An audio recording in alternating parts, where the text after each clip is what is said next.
Hello అండి అందరికీ welcome back to my channel. ఈరోజు బిగ్ బాస్ రివ్యూ స్టార్ట్ చేసేద్దామా. సో ఎపిసోడ్ స్టార్టింగే తనుజ గారు భరణి గారితో అంటారనమాట, నాన్న ఎందుకు నాన్న మీరు నాకు స్టాండ్ తీసుకోలేదు, ఆవిడ అన్నీ స్మార్ట్లు అంటున్నారు, నేను ఎంతో ఇచ్చేస్తున్నాను చూస్తున్నాను మీరు వస్తారేమో అని, కానీ రాలేదు, స్టాండ్ తీసుకోలేదు, స్టాండ్ తీసుకోవాలి కదా, తీసుకోకపోతే ఎట్లాగా, చాలా బాధ అనిపించింది అలా స్టాండ్ తీసుకోకపోవడం అని చెప్తే భరణి గారు అట్లా కాదు, ఇలాగా నాకు కూడా మైండ్ పనిచేయలేదు, గొడవ అంతగా ఆగట్లేదు అని చెప్పేసి ఊరుకున్నాను అండ్ అని చెప్పి అట్లా కన్సోల్ చేస్తారనమాట. తిప్పి కొడితే లోన తనూజ గారు కూడా అక్కడ అంటుంటారు అనమాట, అసలు ఎట్లా రాకుండా ఉంటారు, రావాలి కదా, ఎందుకు రాలేదు నాన్న అంటారు, మరి అది రావాలి కదా, ఎందుకు ఒక్కసారి కూడా కనీసం వచ్చి స్టాండ్ తీసుకోలేదు, అలా ఎలా అవుతుంది అని చెప్పేసి తనుజ గారు అక్కడ మాట్లాడతారు. ఇక్కడ భరణి గారు కట్ చేస్తే ఇక్కడ ఈయన అంటే తను వచ్చి తనని అడిగి చెయ్యాలి అనే ఎక్స్పెక్టేషన్ ఉంది చూడు, అదైతే నాకు ఇది అనిపించింది. అంటే మానిటర్ కింద నేను ఉండకూడదు, ఎవరైనా ఉండొచ్చు అన్న పర్స్పెక్టివ్లో ఈయన మాట్లాడతారనమాట. సో ఇద్దరికి అది కోల్డ్ వార్ నడుస్తుంది అనిపించింది, కానీ ఇద్దరు కలిసినప్పుడు అది చూపించట్లేదు. ఈవిడేమో బ్యాక్లో భరణి గారి గురించి అలాగా, ఫ్రంట్లో ఈయన కూడా బ్యాక్లో తనుజ గారి గురించి భరణి గారు ఇట్లా చెప్తున్నారనమాట. సో ఈ కాన్ఫ్లిక్ట్ అయితే నడుస్తుంది. మొత్తానికి అయితే భరణి గారు స్టాండ్ తీసుకోకపోవడం తనుజ గారు బాగా హర్ట్ అయ్యారు. అలాంటి గొడవలో ఎవరు స్టాండ్ తీసుకున్నా వాళ్ళకి పడిపోతుందని ఆలోచిస్తారు కదా డెఫినెట్లీ, కానీ తనుజ గారు కూడా ఒక రైస్ కోసం ఒక ఐటెం కోసం అంత చేసి ఉండకూడదని నాకు ఎప్పటికీ అనిపిస్తుంది. మొత్తం హౌస్ హార్మోనీ అంతా డిస్టర్బ్ అయిందనమాట. ఎందుకంటే at the same time Sanjana గారు కూడా ఇంకా మెచ్యూర్డ్గా హ్యాండిల్ చేసి ఉండొచ్చు అనిపించింది. ఆవిడ ఫ్రస్ట్రేట్ అయిపోయి ఏమంటారు, నిన్న ముందు రోజు రాత్రి జరిగిన జైలు మ్యాటర్ నుంచి అన్నీ కలిపి ఆవిడ ఫుల్ స్ట్రెస్ అయి ఉన్నారు. ఇంకా ఎప్పుడైతే ఆవిడ ఆకలితో ఉంటున్నప్పుడు ఈ మ్యాటర్ స్టార్ట్ అయిందో ఇంకా స్ట్రెస్ అవుట్ అయిపోయి ట్రిగ్గర్ అయ్యారని అనిపించింది అనమాట. So after this scene nomination start అవుతుంది, అందరూ సోఫా రూమ్లో కూర్చొని ఉంటారు. సో బిగ్ బాస్ అనౌన్స్ చేస్తారు, నేనే మీకు టీమ్స్ కింద డివైడ్ చేయబోతున్నాను, ఈచ్ టీమ్కి 3 మెంబర్స్ ఉంటారు. సో ఒక కోన్ ఉంటుంది, సో డైస్ రోల్ చేసి వచ్చిన నెంబర్ని కెప్టెన్ డెమోన్ ఉంటారు కదా, అతను కెప్టెన్ అవుతారు అనమాట. సంచాలకు పిలుస్తూ ఉంటారు, వాళ్ళు అది నడుపుతూ దాని ప్రకారంగా ఆడాలి అని చెప్తారనమాట. ఎవరైతే గెలుస్తారో ఆ ఆటలో కానీ వచ్చిన ప్రాసెస్లో కానీ వాళ్ళు నామినేట్ చేయాల్సి వస్తుంది. వాళ్ళు ఎవరిని నామినేట్ చేయాలనుకుంటున్నారని చెప్తారనమాట. అయితే ఎలా టీమ్స్ డివైడ్ చేశారంటే, రెడ్ టీమ్ కింద Kalyan garu, Emmanuel, Harish garu, and blue టీంలోనేమో తనుజ, రీతు, దివ్య, ఎల్లో టీంలోని Suman garu, Flora, Ramu garu, and green టీంలోని సంజన, శ్రీజ అండ్ భరణి. ఇట్లా వీళ్ళందరినీ 4 టీమ్స్ కింద డివైడ్ చేసి ఎవరైతే కెప్టెన్ డెమోన్ ఉన్నారు కదా అతను డైస్ రోలర్ కింద పెట్టారనమాట. అయితే ఇప్పుడు ఆర్ట్ స్టార్ట్ అవుతుంది అనమాట. ఇతను డైస్ రోల్ చేస్తారు, కొంత నెంబర్ పడుతుంది. సో ఒక్కొక్క టీంని అతను పిలుస్తుంటే జరుపుతూ ఉంటుంది. అట్లా జరిపే ప్రాసెస్లో 2 ఉంటాయి, ఒక చోట ప్లే టు నామినేట్, ఇంకో చోట నామినేట్ ఉంటుంది. సో ఎవరి కోన్ అయితే ప్లే టు నామినేట్ దగ్గరికి వెళ్తుందో వాళ్ళు ఒక టాస్క్ ఇస్తారు, ఆ టాస్క్ ఆడి ఎవరైతే విన్ అవుతారో టీము, ఆ టీంలో మెంబర్స్ పలానా వాళ్ళని నామినేట్ చేయాలన్నమాట. ఇది ఒక ప్రాసెస్. అలా ప్రాసెస్లో ఫస్ట్ సుమన్ గారి టీమ్ కోన్ ఏదైతే ఉందో కలర్ కోన్, సుమన్ గారిది ఎల్లో కదా, సో ఎల్లో కోన్ ఏమో ప్లే టు నామినేట్ దగ్గరికి వస్తుంది. సో ఆయన వచ్చి ఒకరిని ఎంచుకోవాలి కదా ఆడడానికి, ఏ టీంని ఎంచుకుంటారు అన్నప్పుడు ఆయన బ్లూ టీమ్ అంటారు. బ్లూ టీమ్ ఎవరు, తనుజ, రీతు అండ్ దివ్య అనమాట. అండ్ ఆ టైంలో బిగ్ బాస్ అనౌన్స్మెంట్ ఇస్తారు, నిన్న ఇమ్యూనిటీ గెలుచుకోవడం కారణంగా తనుజ గారిని, సుమన్ శెట్టి గారిని ఎవరు కూడా నామినేట్ చేయకూడదు అని చెప్తారు. సో గేమ్ స్టార్ట్ అవుతుంది, ముగ్గురికి రోప్స్ టై చేసి ఉంటాయి, వాళ్ళు కింద ఒంగొని చేతుల సహాయం లేకుండా ఓన్లీ విత్ బాడీ హెల్ప్ వాళ్ళు ఏదైతే రోల్ ఉంటుందో అది దాన్ని ఎత్తి తీసుకొచ్చి వాళ్ళ స్క్వేర్ బాక్స్ ఉంటుందన్నమాట, పర్టికులర్ స్క్వేర్ బాక్స్లో పెట్టాలి. అయితే సుమన్ శెట్టి గారు టాస్క్ విన్ అవుతారు. అండ్ నన్ను అడిగితే ఫస్ట్ టైం ఫ్లోరా గారు కొంచెం పెర్ఫామ్ చేశారు, అవుట్ ఆఫ్ ద బాక్స్ ఇప్పుడు వచ్చారని అనిపిస్తుంది. సో రాము గారు కూడా ఫస్ట్ టైం విన్ అయ్యారు టాస్క్, సో చాలా బాగా అనిపించింది. సుమన్ శెట్టి గారు కూడా వీక్ ఆ చేంజ్ ప్రోగ్రెస్ చూపించారు. అండ్ ఈ వీక్ కూడా ఆయన మాట్లాడిన విధానం, బయటికి పెడుతున్న పాయింట్స్, ఆడిన విధానం, everything can seem good progress అనమాట. అయితే ఇప్పుడు సుమన్ శెట్టి గారు ఒకళ్ళు నామినేట్ చేయాలి కదా, సో వాళ్ళ టీం అందరూ కలిపి రీతు గారిని అంటారు. రీతు గారిని అన్న పాయింట్ ఏంటంటే గుడ్డు గురించి టాపిక్ అనమాట. ఈ గుడ్డు టాపిక్ మాత్రం ప్రతి నామినేషన్ లో రోల్ అవుతుంది. సంజన గారు ఏ ముహూర్తాన గుడ్డు తీసి దొంగతనం చేశారో తెలియదు కానీ ఇప్పటికీ ఇది 4th వీక్ అయినప్పటికీ ఇప్పటికీ ఏదో ఒక రూపంలో ఆ గుడ్డు నామినేషన్ వస్తుంది. అయితే ఈ గుడ్డు పోయినప్పుడు మన టీంలో వాళ్ళే ఒకరు తీసినప్పుడు దాని మీద మీరు మళ్ళీ అలగడం అయితే కరెక్ట్ కాదా అని అంటారు. అసలు నేనైతే పడి పడి నవ్వుకున్నా. ఎవరో ఒకరు తీస్తారు అనుకున్నాను కానీ సుమన్ శెట్టి గారు తీస్తారని నేను అనుకోలేదు. సెకండ్ పాయింట్ ఏం చెప్తారంటే మన కెప్టెన్సీ టాస్క్ లో ఆడిన విధానం నచ్చలేదు అంటారు. కానీ అప్పుడు రీతు గారు అంటారు అనమాట, లేదు నేను నా ఒపీనియన్ చెప్పాను, సంజన గారికి అడిగాను తీసారా అంటే తీయలేదని అంటారు. ఎప్పుడైతే తీసారు అని తెలిసిందో నాకు కూడా ట్రిగర్ అవుతుంది కదా, అయ్యో మనందరూ ఒక టీం అయి చెప్పలేదు అని చెప్పేసి ఆవిడ ఆన్సర్ ఇస్తుంది.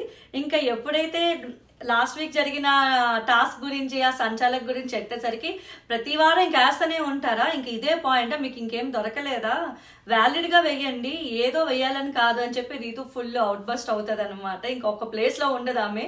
ఆ ఫ్రస్ట్రేషన్ తో ఇటు అటు జంప్ అవుతూనే ఉంటది. బట్ ఆవిడ కూడా నాకు తెలిసి ఎక్కడో ఇంకా విసిగిపోయినట్టుంది, ఇంకా ఇలా వదలట్లేదు ఈ పాయింట్ అన్నట్టు. అండ్ థర్డ్ టాపిక్ ఇక్కడ విషయాలు అక్కడికి, అక్కడ విషయాలు ఇక్కడికి అని అంటారు. కానీ అదైతే ఆవిడ చేయలేదు అంటారు. శ్రీజ అందరూ కూడా చెప్తారు. సో ఇవి ఈయన పాయింట్స్ అని చెప్పేసి అంటారు.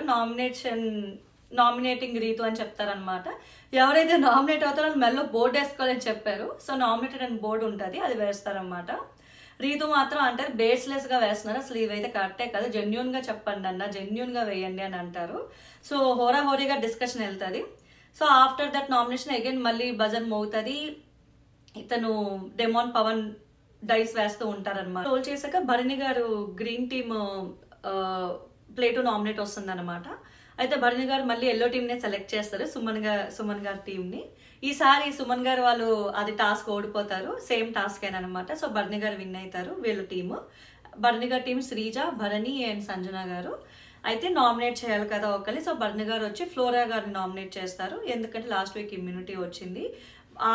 ఆట పరంగా పర్ఫార్మెన్స్ పరంగా చూస్తే ఇంకా ఇంప్రూవ్ చేసుకోవచ్చు అన్నట్టు పాయింట్ పెట్టి నామినేట్ చేస్తారు.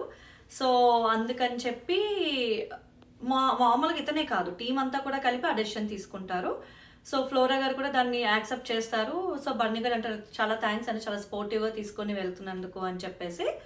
బట్ ఎంత స్పోర్టివ్ ఉన్నప్పటికీ కూడా నా పర్స్పెక్టివ్లో ఫ్లోరా గారు అది ఇమ్యూనిటీ వచ్చింది, ఆవిడ ఉన్నారు, ఇట్ మీన్స్ ఆవిడ ఆడలేదు అన్న పాయింట్కి ఆవిడ కూడా కొంచెం డిఫెండ్ చేసుకోవాల్సింది. మేబీ ఎక్కడో ఆవిడ కూడా యాక్సెప్ట్ చేస్తున్నారని అనిపించింది. ఇంకా ఆవిడ మైండ్ గేమ్ చాలా బాగా ఆడచ్చు, వేరేస్ ఆవిడ అది పెట్టట్లేదు. అంటే జెన్యూన్, నన్ను అడిగితే ఫ్లోరా గారు చాలా జెన్యూన్గా మనసులో ఏది ఉంటే అది అట్లా చూపించుకుంటూ వెళ్తున్నారు.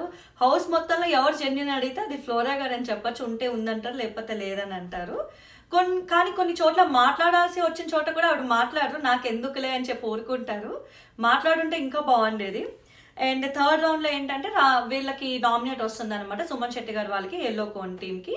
సో నామినేట్ వచ్చినప్పుడు రాము గారు వచ్చి వీళ్ళ టీం అంతా డిస్కస్ చేసుకుని సంజన గారికి నామినేట్ చేస్తారు. రాము గారు చెప్పిన పాయింట్స్ ఏంటంటే మీ వల్ల హార్మోనీ బాగోవట్లేదు, నిన్న జరిగిన టాపిక్లో మీరు అన్న మాట నచ్చలేదు, పవన్కి ఏదైతే అమ్మాయి కాదు కదా, నేను అమ్మ వయసు కదా అందుకే అలా ఇస్తారు అని, అదైతే అస్సలు కరెక్టే కాదు అని అంటే సంజన గారు ఎంత హీట్ ఆఫ్ ది మూమెంట్లో మాట అన్నా ఆ మాట అనుండకుండా ఉండాల్సింది. ఎందుకంటే పర్సనల్ అయిపోయారు, ఆ టాపిక్ కాకుండా పర్సనల్ అయిపోయారు. పర్సనల్ అవ్వకుండా ఆవిడ ఏ దానికి బాధపడ్డారో అదే టాపిక్ని మాట్లాడుంటే బాగుండేది అనిపించింది. ఏదైనా సరే అలా అనుండకూడదు, అది వెళ్ళిన విధానం కూడా రాంగే ఖచ్చితంగా, డెఫినెట్లీ గుడ్. రాము గారు అయితే ఈసారి బాగా పాయింట్స్ పెట్టారు, ఉన్నది ఉన్నట్టు కరెక్ట్గా చెప్పారు. అక్కడ ఒక డిస్కషన్ వెళ్తుంది, ఆవిడ గురించి ఆవిడ డిఫెండ్ చేసుకుంటారు, నువ్వు ఎక్కడి నుంచి వచ్చావయ్యా, నువ్వు చెప్పే సహనం లేదు అని చెప్పి అలా అంటారు. అది కూడా ఆవిడ మనసులో ఏదుంటే అది డైరెక్ట్గా అటాక్ చేస్తానని చెప్పాలి, అంటున్నారని చెప్పాలి అటాక్ అంటే కూడా. ఎందుకంటే ఆవిడ ఆలోచించట్లేదు, నేను ఇలానే ఉంటా, నేను ఇలానే అంటా, నాకు అదే అనిపిస్తుంది అని అంటారు ఆవిడ. సో అట్లా సంజన గారు నామినేట్ చేశారు, అది కూడా చాలా పెద్ద డిస్కషన్లో వెళ్తుంది. కానీ మ్యాక్సిమం చూస్తే అసలు కంప్లీట్ 4 వీక్స్లో ఒక పాయింట్ చెప్పి క్లోజ్ చేసే రాము గారు ఈ వారం కరెక్ట్గా పాయింట్ టు పాయింట్ మాట్లాడి ఆయన ఫస్ట్ టైం బయటకు వచ్చి మాట్లాడారు అనిపించింది. అసలు దట్ ఈస్ వెరీ నైస్. అంటే ఇంప్రూవ్మెంట్, ఆ ప్రోగ్రెస్ ఇతను కూడా చూపించారు ఈ వారం. సో తర్వాత ఎవరంటే ఫ్లోరా గారు వస్తారు, మళ్ళీ ఎల్లో టీమ్కే వస్తారు అనమాట. ఎల్లో టీంకి వచ్చినప్పుడు ఫ్లోరా గారు హరీష్ గారిని నామినేట్ చేస్తారు. ఎందుకంటే ట్రస్ట్ లేదని ఒక యాపిల్ టాస్క్ అవుతారు కదా, అందులో సీట్ లేకపోతే మీరే తీసుకుంటారని చెప్పి హరీష్ గారు నవ్వుతూ వెళ్తారంట, ట్రస్ట్ లేదని అంట. అని అన్నట్లు ఆవిడ ఫీల్ అయ్యారు. నేను ఫ్రెండ్ని కదా, మీరు అట్లా అనకూడదు కదా అని. అండ్ రెండోది ఏంటంటే ఆ షాంపూది ఉంది కదా, కండిషనర్, ఆ షాంపూది అది జరుగుతున్న ఈవిడ మిక్స్ చేసినప్పుడు ఆవిడ మేకప్ ఐటమ్స్ కూడా తీయమన్నారంట, విచ్ హ్యాజ్ ఫ్లోరా గారు డినై చేశారు. డినై చేసినప్పుడు కూడా అది కరెక్ట్ కాదు, మీరే దొంగతనం చేయమని చెప్పారు. కానీ మొన్న దివ్య బట్టలు తీసేసినప్పుడు మళ్ళీ మీరే అలా ఎలా చేస్తారు అని చెప్పేసి అన్నారు. సో మీకు 2 ఫేసెస్ ఉన్నాయని చెప్పి ఫ్లోరా గారు చెప్తారు. అసలు ఆ ఫ్లోరా గారు మాట్లాడారా వామ్మో అనిపించింది. నిజంగా అది క్లాపింగ్ మూమెంట్ అని చెప్పాలి. రాము గారు మాట్లాడంటే ఓకే, ఆయన గట్స్ తెచ్చుకొని మాట్లాడారు. ఆవిడ డైరెక్ట్గా హరీష్ గారినే నామినేట్ చేసి ఆ పాయింట్ టు పాయింట్ పెట్టిన విధానం లాగ్ లేకుండా సాగదీయకుండా కరెక్ట్గా పాయింట్ పెట్టారనమాట. సూపర్ అనిపించింది. ఆవిడైతే చాలా బాగా నామినేట్ చేశారు. నాట్ ఓన్లీ ఫ్లోరా, తర్వాత రాము గారు కూడా వచ్చి చెప్తారు. ఆ సీన్ కి ముందే రాము గారు, హరీష్ గారు సజ్నా గారి గురించి మాట్లాడతారు. ఆవిడకి నచ్చకపోతే ఇట్లా పర్సనల్ అవుతారు, అవి ఇలాగా అలాగా అది ఇది అని. బట్ రాము గారు వచ్చి మళ్ళీ హరీష్ గారు చెప్పేసరికి ఆయన అంటారు, బ్యాక్ స్టాబింగ్ అన్నట్లు ఆయన మాట్లాడతారనమాట. నాకు తెలుసు మెల్లగా ఉంటున్నారని కాదు, మీరు అందరూ బ్యాక్ స్టాబింగ్ పీపుల్ అది ఇది అని చెప్పి. ఈ గ్యాప్ లో తనుజ గారు ఇన్వాల్వ్ అయిపోతారు. మీరు ఇలాగా మీరు సెల్ఫ్ డబ్బా అది ఇది అని. అసలు అక్కడ తనుజ గారికి స్కోపే లేదు. ఆవిడ ఎందుకు ఇన్వాల్వ్ అయ్యి మాట్లాడారో కూడా తెలియదు. ఆవిడ అసలు మాట్లాడాల్సిన అవసరం లేదు. మీరు చేస్తే ఒకలాగా, మేము చేస్తే ఒకలాగా అని. వామ్మో, అసలు ఈ విషయంలో అయితే తనుజ గారు ఇన్వాల్వ్ అవ్వకుండా ఉండాల్సింది. ఎల్లో టీం వాళ్ళు మాట్లాడాలి. సో ఎల్లో టీం వరకే ఉండిపోవాల్సింది. కానీ నేను ఇంకో పాయింట్ అని చెప్పి అక్కడ ఆవిడ రైజ్ అయిపోయి ఫైర్ అయిపోయారు. నాకు ఎలా ఉందంటే కోపం ఉంది ఆవిడకి, సమయం దొరికింది, ఇంకా ఆ కోపం చూపించేద్దాం అన్నట్లు ఆవిడ చూపించారు అనమాట. That is hilarious. అసలు ఇట్స్ అ లాంగ్ డిస్కషన్ అని చెప్పాలి. అండ్ ఆఫ్టర్ దట్ రీతు వాళ్ళకి బ్లూ టీమ్కి వస్తుంది అనమాట ఛాన్స్ నామినేట్. వాళ్ళందరూ కలిపి శ్రీజాకి నామినేట్ చేస్తారు. సో శ్రీజాకి నామినేట్ చేసేటప్పుడు పాయింట్స్ ఏంటంటే నచ్చకపోతే ఇట్లా హ్యూమిలియేట్ చేసేటట్లు మాట్లాడతారని, గుచ్చి చెప్తారని చెప్పి ఇట్లా కొన్ని పాయింట్స్ తీసి చెప్తారనమాట. నాకైతే అవి 3 వీక్స్లో జరిగిన అక్కడక్కడ కన్వర్జేషన్స్ అన్ని తీసి ఎక్కడైతే శ్రీజ చేసిందో అది కరెక్ట్ కాదు అని చెప్తారు. అంటే దివ్య గారి బట్టలు తీసి కూడా మీరు అది చెప్పలేదు. అంతకుముందు దొంగతనం జరిగితేనేమో ఒకలా రియాక్ట్ అయ్యారు, దివ్య గురించి మీరే అట్లా చేశారు అన్నట్టు అట్లా ఇంటెన్షన్తో టాపిక్ వచ్చినప్పుడు నేను దివ్యకు ముందు రోజు కూడా చెప్పాను, నీవేగో మేకప్ ఏవో తీసినట్లున్నారు జాగ్రత్త అంటే, తీస్తే తీయని నాకు బ్యాకప్ ఉన్నదని అన్నారు. దివ్య అవునా కాదా అని చెప్పి శ్రీజ గారు దివ్యని అడిగితే ఆ పాయింట్ కాకుండా దివ్య గారికి శ్రీజ గారి మీద ఉన్న కోపం అంతా చూపిస్తారు. ఎందుకంటే మన ప్లాంక్స్ టాస్క్లో ఆవిడ ప్లాంక్స్ పెట్టలేదు కదా, సో శ్రీజ గారు. సో నాకు ఎక్కడో అక్కడిది క్యారీ ఫార్వర్డ్ అయ్యిందా అంటే, దివ్య గారు మొన్నే వచ్చారు కదా, అంత కోపంతో శ్రీజ గారి మీద మాట్లాడడానికి ఏముంటుంది అని నాకు ఒక క్వశ్చన్ మార్క్ వచ్చింది. నో మ్యాటర్ వాట్, మొత్తం అందరూ ఎమోషన్స్ని క్యారీ ఫార్వర్డ్ చేస్తున్నారు, అది క్లియర్గా అయితే కనిపిస్తుంది. మేబీ అది వాళ్ళ గేమ్ అయి ఉండొచ్చు. సో అట్లాగా శ్రీజ గారిని నామినేట్ చేస్తారు. ఇంకా లాస్ట్లో ఏంటంటే శ్రీజ గారు ఎల్లో టీంకి ఛాన్స్ వస్తుంది, దివ్య నామినేట్ చేస్తారనమాట. దివ్య నామినేట్ చేసినప్పుడు వచ్చే పాయింట్స్ కూడా సేమ్ ఇదే రిపీట్ అవుతూ వస్తుంది. నాకు మిమ్మల్ని నామినేషన్లో ఉంటే మీరు ఎలా ఉంటారు, లేకపోతే ఎలా ఉంటారు అనే పాయింట్ తీస్తే దివ్య గారు అసలు ఆవిడికి వాదించే స్కిల్స్ ఏ రేంజ్లో ఉన్నాయంటే, అంటే మీరు ఎలా చూస్తారు, నేను నామినేషన్స్ లేకపోతే ఎలా ఉంటాను అనేది మీకు ఎలా తెలుస్తుందని అసలు ఏదో లా పాయింట్ తీసినట్టు మాట్లాడారు. నిజంగా దివ్య గారు మాట్లాడిన డిఫెండ్ చేసుకున్న విధానం కానీ ఏదైతే ఉందో మాట్లాడే విధానం చాలా పాజిటివ్ అని చెప్పాలి. ఎందుకంటే ఆవిడ మాట్లాడిన దాంట్లో ఎక్కడ కూడా ఇది తప్పు అని లేదు, అలాగే ఇది రైట్ అని లేకుండా కొన్ని పాయింట్స్ మాట్లాడారు. That is also very nice. And ఒక సందర్భంలో అయితే మీ అందరికంటే నేనే స్ట్రాంగ్ అయితే I take it as a compliment అని చెప్పి సంజన గారితోటో లేకపోతే శ్రీజ గారితో మాట్లాడుతున్నప్పుడు వస్తుంది.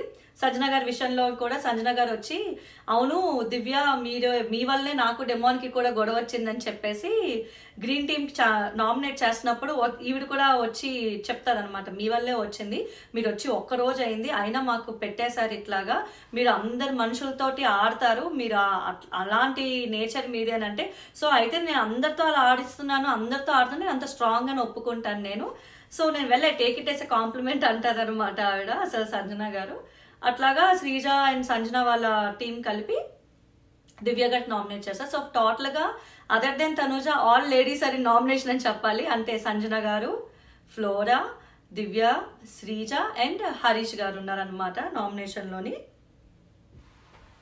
రీతు గారు కూడా. సో ఈ వారం నామినేషన్స్లో వీళ్ళు ఉన్నారు. ఎవరు ఎలిమినేట్ అవ్వాలనుకుంటున్నారో, ఎవరు ఎలిమినేట్ అవుతారో, ఎవరి గేమ్ చేంజ్ అవ్వబోతుందో వీకెండ్ మనం వెయిట్ చేయాల్సిందే. ఈలోపు ఈ వీకెండ్ ఎవరు మీరు ఎలిమినేట్ అవ్వాలనుకుంటున్నారో సో కామెంట్ బాక్స్లో కామెంట్ చేయండి. అండ్ లెట్స్ సీ ఈ వారం ఎవరు విన్ అయ్యారో కెప్టెన్సీ టాస్క్ అనేది చూసినప్పుడు కళ్యాణ్ గారు విన్ అయ్యారు. హీఈస్ ది న్యూ కెప్టెన్ అని తెలిసింది. సో నెక్స్ట్ వీడియోలో డెఫినెట్లీ ఈచ్ అండ్ ఎవ్రీ అప్డేట్తో వీడియో చేస్తాను. Don't forget to like, share and subscribe my channel.